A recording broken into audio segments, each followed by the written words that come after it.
Hi everybody, it's me, Josh, back with another instalment of Craft Corner on behalf of York Maize. Now today, we're going to be making this, which is the VOLCORNO. Now the VOLCORNO is one of the biggest and most exciting corn-themed attractions that we have at the Maze, and to be honest, it's one of my favourite things to make. So, let's get started.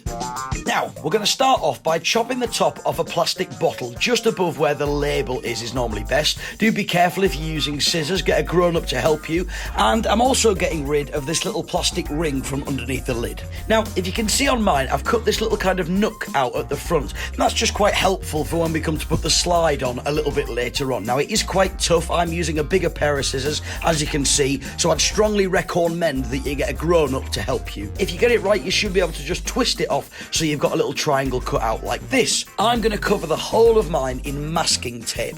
The reason I do this is I just think it makes it a little bit easier later on when we come to papier-mâché our VOLCORNO shape, because you might struggle to get it to stick to plastic. It's not an essential step, but I think it works best. So cover the whole thing in masking tape and then just kind of make sure that it presses down into that little nook as well. When you've done all that, you're ready to papier-mâché. But first, here's one for you. Hey guys, I'm on a roll. I know it's a rubbish joke, but it's the best I've got, I'm afraid. Although coincidentally, a little bit like that joke, this kitchen paper is terrible. I can't be stopped. Tear all your kitchen roll into little strips and set it to one side, because now we're going to make the paste. Mix approximately 2 parts PVA glue with 1 part water. Give it a good mix and it should be a sort of gloopy paste. That's the right consistency for the job. Paste it onto your VOLCORNO first, then pop one of the strips of kitchen roll on and then just kind of paste it over the top, like so. You can use newspaper as well, that's up to you. I personally prefer kitchen roll because I think it becomes easier to paint a little bit later on with it being white, but that's up to you. Paste the whole thing, and when you've done, you need to set it somewhere warm to dry. But there's no rest for the wicked, so while you wait for it to dry, let's make the popcorn pillow as a little bonus craft. It's one of our most popular attractions at the Maze, and it is so easy to make. Jump straight to it by cutting out a rectangular piece of cardboard and also a rectangular piece of paper. Now your paper should be a little bit wider than the cardboard on all the sides, so cut those out, being careful with scissors as always, and then we're going to decorate the paper in a green and yellow stripy pattern. The way I've done mine is with a pen, so moving the ruler a little bit every time and doing a new line in pen. But of course you could paint it if you wanted to as well, or if you wanted to be really fancy, I suppose you could print off a green and yellow striped pattern. That bit is completely up to you, as long as by the end you've got a rectangular piece of paper that's green and yellow like this.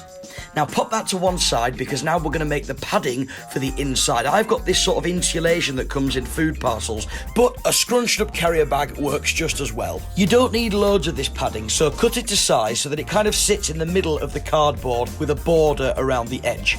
A card border, if you will. Glue that into place, and then you're going to put another line of glue around the edge of the card border. I'm really happy with that pun, can you tell? And then that'll provide you with something to stick your top section of the popcorn pillow to. So just push along the edge and sort of flatten it down onto the glue, sticking it all the way around, and then give it a little trim as well if you've got any overhanging bits of paper. And that's it. One bonus craft of the York Maze popcorn pillow is complete. Now, let's check on that papier-mâché. Yep, it's done. If it's hardened all the way around and is solid to touch, then it's ready to decorate. A good place to start is on the railings. Now, I made mine out of matchsticks, but you could use toothpicks or bits of cardboard or whatever you want, really. Cut them into slightly smaller sections, and you're going to want to colour them in before you glue them on. I've got a silver marker pen, but you could paint them or even wrap a little bit of tin foil around them. It's up to you. Now you would do them all, I'm going to do 3 just to show you. Before you glue them on, you need to colour in or tin foil or paint this top section. So do that, and once that's done, you can glue all of the railings around. It's quite fiddly, so be patient and take your time, but when you're done, you'll have something that looks like this. Glue these railings all the way around the top, and when you're done, it's time to start decorating the main body.